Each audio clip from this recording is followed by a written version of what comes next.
ट्राइबेलफोरा हानि बिगुमा ट्राइबेलफोरा हा मोननायनि मोनथाय दं। जों ट्राइबेलफोरनो संबिधानानो मोनथाय होखादों हाग्रा सिमफायना थानो संसार जानो। बे संबिधाना आसाम गभर्नमेन्ट बिटिआर गभर्नमेन्ट बानायनाय नङा पार्लियामेन्ट बानायनायसो। जुदि गोहो दं गुबुन रायजोनिफ्राय फैनानै अबैध बाबै इलिगेलै थाफैनाय नेपाली सावथालिफोरखौ होखारथों आसाम गभर्नमेन्ट बिटिआर गभर्नमेन्टआ। हाइकर्टनिफ्राय बिटिआर गभर्नमेन्टनो बिथोन अर्डार हरदोंमोन 2021आव जाय नन ट्राइबेलफोरा इलिगेल अबैध बाबै दखल खालामना थाफैनायफोरखौ इभिक्सन खालामनो थाखाय नाथाय खालामाखै। गासै ख्रिस्टियानफोरा बिजेपिनि उल्था जागोन बियो खाथा।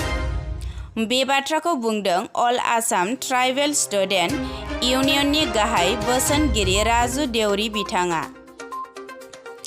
दिनै चिरां जिल्ला रुनिखाता फरेस्ट रेन्जनि सिङाव थानाय रिफु रिजार्भआव आयेन बेरेखायै हाग्रा ओनसोलाव न' लुना थानायखौ होस्रांजानाय सुबुंफोरखौ अल आसाम ट्राइबेल स्टुडेन्ट इउनियननि आफादगिरि हरिचर ब्रह्म गाहाय बोसोनगिरि राजु देउरि देब कुमार फेगु बिथांमोना खौरां लाफैदों।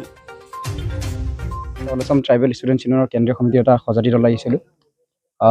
কালবাৰী আছিলে জেগাটো। কালবাৰী গাঁৱত আমি আজি ইয়াত উপস্থিত হৈ আমি দেখিছোঁ সেই মানুহখিনিৰ লগত আমি কথা পাতি গম পাইছোঁ যে সেই মানুহখিনি সম্পূৰ্ণ এটা ভূমিহীন মানুহ। তেওঁলোকে কোনোবাই অৰুণাচল কোনোবাই শোণিতপুৰ ধেমাজি নাগালেণ্ড এনেকৈ তাৰ পৰা মাটি নাইকিয়া হৈ ইয়াতে তেওঁলোকে আহি ইয়াত সংস্থাপন লৈছিলে। ইয়াকে অসম চৰকাৰ তথা বিটিপি চৰকাৰৰ জৰিয়তে তেওঁলোকে উচ্ছেদ কৰাটো অত্যন্ত দুৰ্ভাগ্যজনক বিষয়।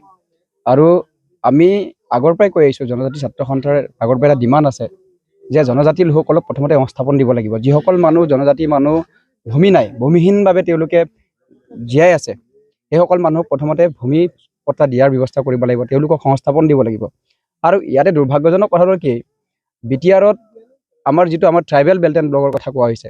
ট্ৰাইবেল বেল্ট এণ্ড ব্লকৰ মাটি যথেষ্ট আছে বিটিআৰত নথকা নহয়। আজি সেই মাটিসমূহ আজি তাৰিখত যিসকল মানুহে ইলিগেলি এনক্ৰ'চ কৰিছে মানে অবৈধভাৱে বেদখল কৰিছে সেইসকল মানুহ নন ট্ৰাইবেল মানুহ। আৰু তেওঁলোকে আজিৰ তাৰিখত গোটেই আমাৰ ট্ৰাইবেল বেল্ট এণ্ড ব্লকৰ মাটিসমূহ অবৈধভাৱে বেদখল কৰিলে। দখল কৰাৰ পিছত আজিলৈকে অসম চৰকাৰ তথা বিটিচি গভৰ্ণমেণ্টে ইভিকশ্যন কৰিব পৰা নাই। 2021 চনত জানুৱাৰী মাহত আপোনাৰ গুৱাহাটী উচ্চ ন্যায়ালয়ৰ পৰা বিটিচি গভৰ্ণমেণ্টলৈকে এটা ইভিকশ্যনৰ কাৰণে নটিফিকেশ্যন জাৰি কৰিছিলে। কিন্তু সেই সময়ত তেওঁলোকে ইলেকশ্যনৰ দোহাই দি তেওঁলোকে ইভিকশ্যনটো স্থগিত কৰি ৰাখিলে। কিন্তু আজি তাৰিখলৈকে আজি প্ৰমোদ বড়োৰ চৰকাৰ গঠন কৰা আজি এবছৰ দুবছৰ পাৰ হৈ গৈছে। কিন্তু আজি তাৰিখত সেই মানুহখিনিক তেওঁলোকে সংস্থাপন দিব পৰা ইভিকশ্যন কৰিব পৰা নাই।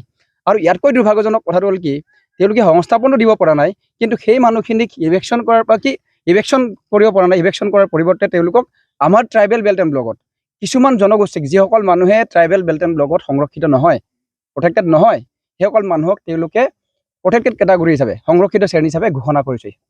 আপোনাৰ আৰু ইয়াতে শুনিবলৈ পাইছোঁ আমি বহুতখিনি জেগাত এতিয়া ইভিকশ্যনৰ কাৰণে আমাৰ ট্ৰাইবেল মানুহখিনিৰ মানে নটিফিকেশ্যন জাৰি কৰিছে। সেইটো অতিকে দুৰ্ভাগ্যজনক। কাৰণ এতিয়া আমি অনুভৱ কৰিছোঁ যে ট্ৰাইবেল ষ্টুডেণ্টছ ইউনিয়ন এটা অনুভৱ হৈছে আমি আগৰ পৰা কৈ আহিছোঁ যে এই চৰকাৰখনে সম্পূৰ্ণ জনজাতি লোকসকলক টাৰ্গেট কৰা হৈছে। আজি কেইদিনমান আগত আপোনাৰ বকোত কিছুমান আমাৰ ট্ৰাইবেল মানুহৰ ঘৰ বাৰী উচ্ছেদ কৰা হ'ল। আৰু আপোনাৰ দুধ নৈ তাত আপোনাৰ কিছুমান জনজাতীয় লোকসকলৰ কিছুমান খেতি পথাৰ তেওঁলোকে সম্পূৰ্ণ নষ্ট কৰি দিয়া হৈছে। তাৰ আগতো বহুত এনেকুৱা নজিৰ হৈছে আমাৰ জনজাতীয় অধ্যুষিত অঞ্চলবিলাক টাৰ্গেট কৰি ইভিকশ্যন কৰা আমি দেখিবলৈ পাইছোঁ। গতিকে চৰকাৰখনক আমি আজি এই স্থলীৰ পৰা আহ্বান জনাইছোঁ যে আপোনালোকে জনজাতিসকলক অত্যাচাৰ কৰা বা এনেকুৱা ইভিকশ্যন কৰা বন্ধ কৰক। অন্যথা কিন্তু জনজাতি ছাত্ৰ সন্থাই আপোনালোকৰ বিৰুদ্ধে মাত মাতিব। আৰু অনাগত দিনত আপোনালোকৰ যি ইলেকশ্যন আহি আছে সেই সময়ত আমি আপোনালোকক জনজাতীয় অধ্যুষিত অঞ্চলসমূহত প্ৰৱেশ নিষিদ্ধ কৰা হ'ব স্পষ্ট কথা। আৰু আজি ইয়াতে আমি ইভিকশ্যন স্থলীত আহি আমি আমাৰ জনজাতি ছাত্ৰ সন্থাৰ পৰা খাদ্য অনুসৰি আমি কিছুমান খাদ্য সামগ্ৰী তেনেকৈ দিব আহিছোঁ। আৰু দিয়াৰ লগতে আমি এই মানুহখিনিক আজি দেখিছোঁ ইয়াত দুৰ্বিষহময় জীৱন কটাই আছে।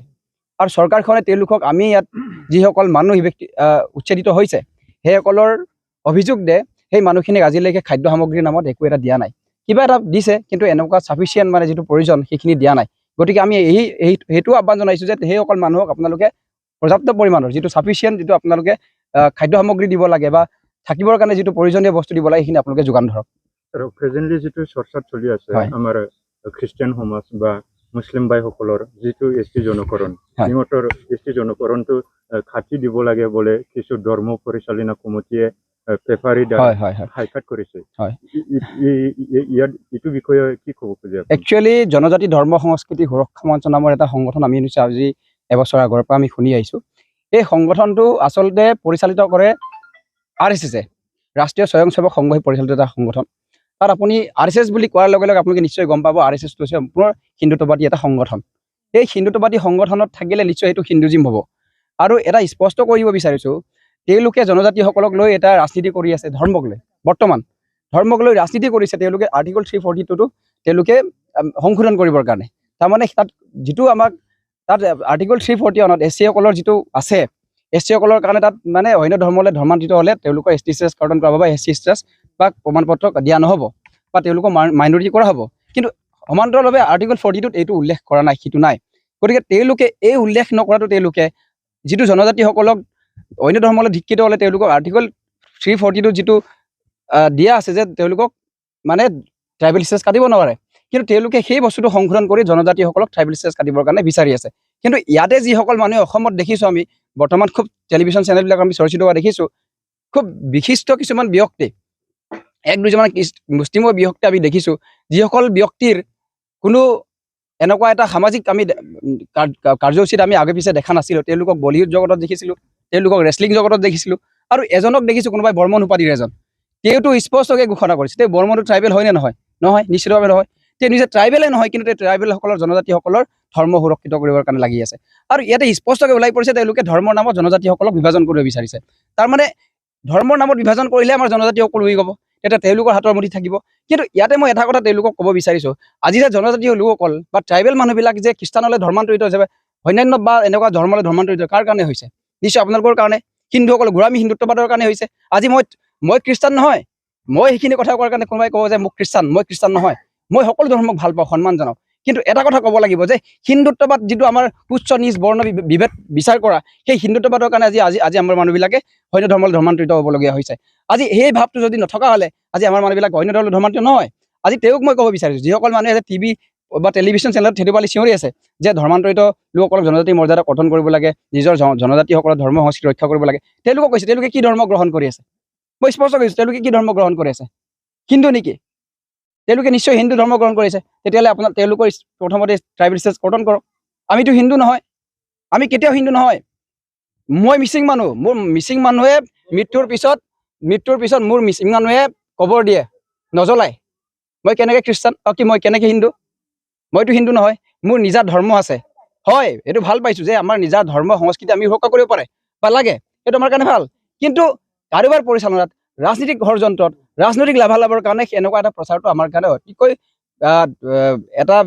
বেয়া আৰু আমাৰ সমাজৰ কাৰণে অতিকৈ দুৰ্ভাগ্যজনক আৰু বেয়া আৰু আমি আহ্বান জনাইছোঁ আপোনালোকে যদি পাৰে ৰাজনীতি হুৰ্দত RSSৰ পৰা ওলাই আহি আপোনালোকে কাম কৰক আমি নিশ্চয় সহায় কৰিম কিন্তু এনেকৈ ৰাজনীতি ষড়যন্ত্ৰৰ বলি কৰি বা ষড়যন্ত্ৰ ৰচনা কৰি RSSৰ বলি কৰি আপোনালোকে আমাৰ জনজাতিসকলক ডিভাইড কৰিব চেষ্টা নকৰিব আৰু সেইসকলক আকৌ আজি এই মঞ্চৰ পৰা তেওঁলোকক ক'ব বিচাৰিছোঁ যে আজি কেইবছৰমানৰ আগত RSSে ST মুৰ্দাবাদ বুলি চিঞৰিছিলে আপোনালোকে ক'ত হৈ আছিলে যদি RSS ST মুৰ্দাবাদ বুলি চিঞৰি পাৰে সেইসকল মানুহে কেনেকৈ ধৰ্ম সংস্কৃতি ৰক্ষা কৰিব জনজাতিসকলৰ তেওঁলোকে জনজাতিসকলৰ যিটো সংৰক্ষণৰ নীতি এইটো উঠাই ল'ব লাগে বুলি তেওঁলোকে কেন্দ্ৰীয় চৰকাৰক তেওঁলোকে এটা নটিফিকেশ্যন ছাবমিট কৰিছে তেওঁলোকে সেই RSSে কেনেকৈ জনজাতিসকলৰ ধৰ্ম সংস্কৃতি ৰক্ষা কৰিব নিশ্চয় তেওঁলোকে এটা ৰাজনৈতিক ষড়যন্ত্ৰ এটা ৰচনা কৰি তেওঁলোকে আমাৰ মানুহবিলাকক ধৰ্মৰ নামত বিভাজন কৰি আমাক